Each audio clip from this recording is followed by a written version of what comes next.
What is up, everybody? Tuberversity here. Today, we're gonna talk about Microsoft being pro-consumer. Good guys, Microsoft. They are reversing this decision. A lot of people hate it. So earlier this year, Microsoft announced they was gonna raise Outer Worlds 2 to $80 instead of the standard $70 for first-party games. A lot of people were pissed, myself included. Even though I'm going to play this on Game Pass, so I'm not paying the $80 anyway if it were to happen, but they reversed the price down to $70. I thought that $8 price point was kind of insane, but mind you, I wasn't going to pay it because I was going to use the Game Pass. I think most people on Xbox probably use Game Pass to play this game, which if you have the option, why not use it? But yeah, I thought that decision was stupid because first off, only a few people can get away with that nonsense. Maybe with a Call of Duty game they can get away with that. Maybe Nintendo was the ones who started this nonsense with Mario Kart World game, because that is one of the few games that's going to sell a lot of copies. No matter what, people are going to buy that game no matter what the price tag is.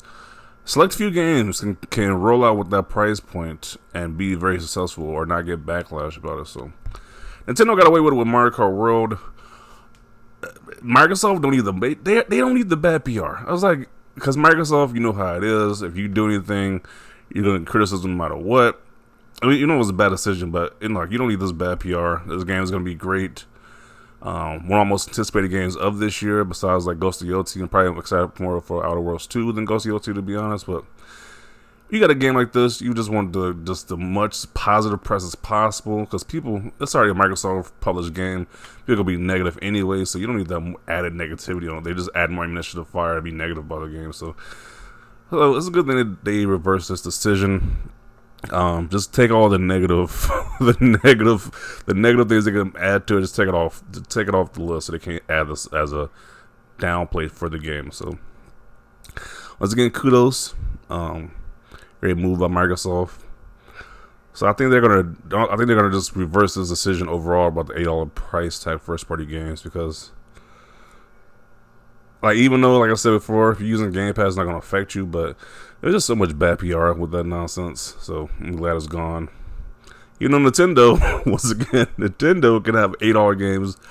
People complain, but they still buy it, but Microsoft does it, it's a whole different thing. People are going to be like, Microsoft, why are you doing it, and all this other nonsense. Even though you have the option of using Game Pass, there's no option of Game Pass on Nintendo, but, Microsoft's going to get more flack for doing it, because it's Microsoft.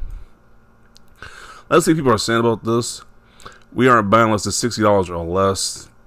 Truthfully, to be honest, I'm kind of the same way. Like, if I was actually buying this game, I probably wouldn't buy this if it was $60 or less, to be honest.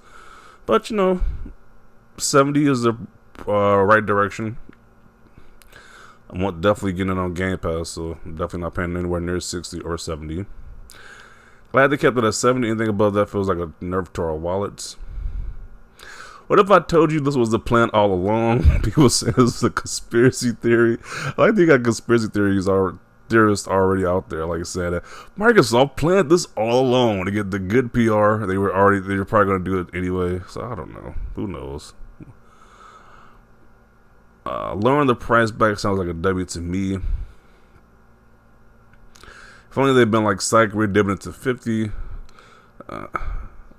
I don't think we're ever going to see $50 games ever again. By the way the industry is going, probably won't see that again.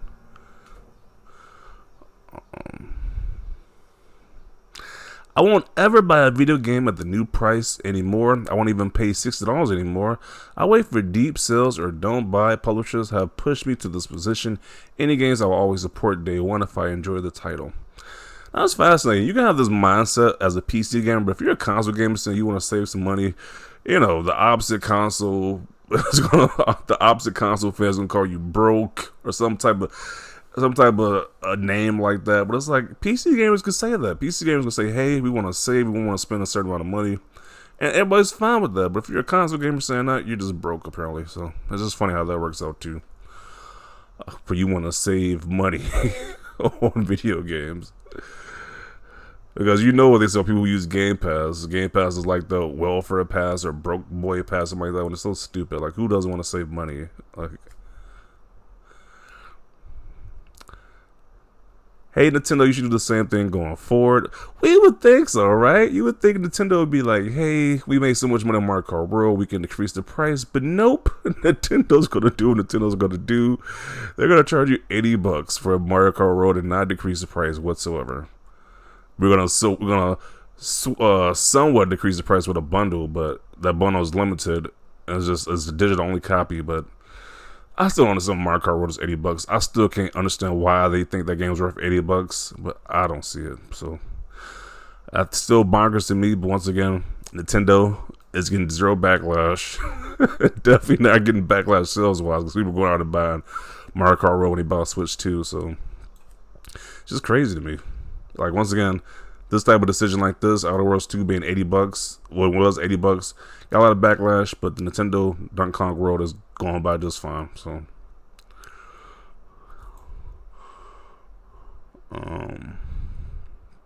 yeah, even 2K, even though they didn't officially make it $80, they was kind of leaning towards $80 price point. Now this game is $70, so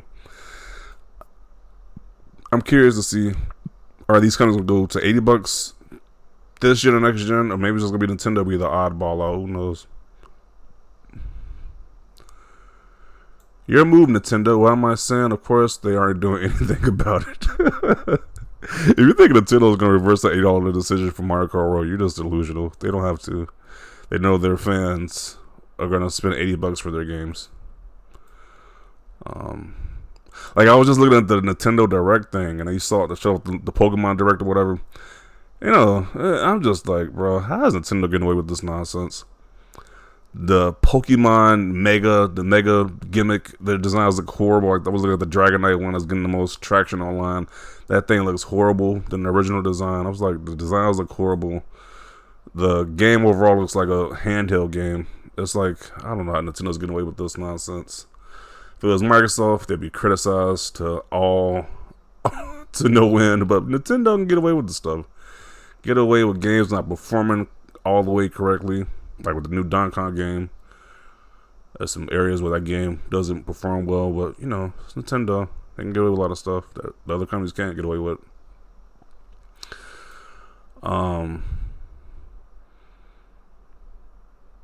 They shouldn't get any praise for this. We will definitely see the AR tag sometime next year, but it's not right now though. So why make it a negative when it's not right now? So.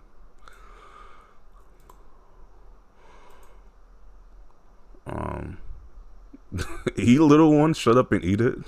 PlayStation, no games. I mean, PlayStation do got Ghost of Yodi coming out, which is a game I'm excited for. So they do got one game at least I'm excited for. Gen 5 games is $70. Gen 6 games $90 for next gen. I don't know. Who knows at this point? I feel like 70 is a reasonable increase. $8 is just BS. Yeah. Some people would justify it though. Some people would justify this $8 price tag for these video games. It was just crazy. Imagine Nintendo did this right before the Nintendo Switch 2 and Mario Kart World launched, adjusting the backlash for the pricing. They're not going to do anything. Nintendo isn't going to change anything. They don't have to. Nintendo's the only company that can get away with charging $80 for games. Yeah. I think like Grand Theft Auto 6 can be $80. The sports games can be $80. Call of Duty can be $80. Very few games can be $80, to be honest. Other than that, I think the other games at $80 is going to flop and fail horribly. But how mid the first game was, make that at best be $30. This guy's delusional. That game was Outer Worlds was a fantastic game. So the sequel, just even more the same thing, just refined, is going to be even better. Like, I think the game's gonna be great. I'm just not in the habit or liking it being at $80. That's just ridiculous right there. But that's something the game's gonna be great though. And it's still not worth it. They want normal people paying more so they can just put it day one in Game Pass. Crap company. Wait, what? I mean, if you're on PlayStation, should you want to? Okay, so they just make it exclusive then on Xbox? Like, I don't understand what he's talking about here. It's like, if you want to play the game, just the standard price and pay $70. If you don't want to, if you want to use Game Pass, you have that option. I don't get what this complaint is about right here. They realized that no one f's with the Outer Worlds like that. That was some BS. That was a BS comment right there. The Outer Worlds is definitely a game people are talking about right now. So what he's just talking about. This game definitely has some hype to it. So Nintendo fanboys realizing they can no longer use Outer Worlds as an example to justify their $8 games. Yeah, this just takes away the ammo right there. Like, you can't blame Microsoft for something that, you know, they reversed the decision on. So, and you efforts were so worried about Nintendo ruining everything. Nintendo kind of is with that $8 price point for Mario Kart World, and make them really figure out why that game costs so much more than regular games. But okay. Oh yeah, I'm not gonna conclude it right here. I don't want this to be too long, but yeah, it's getting great. It's great that they reversed this decision. Me myself personally, and other people probably don't use Game Pass anyway, but it just removes the more complaining that people can use it with this game. So that's another good thing. So I'm gonna conclude it right here. Definitely see your thoughts down below about this. Leave a like if you like this video. And as always, thanks for watching, and peace.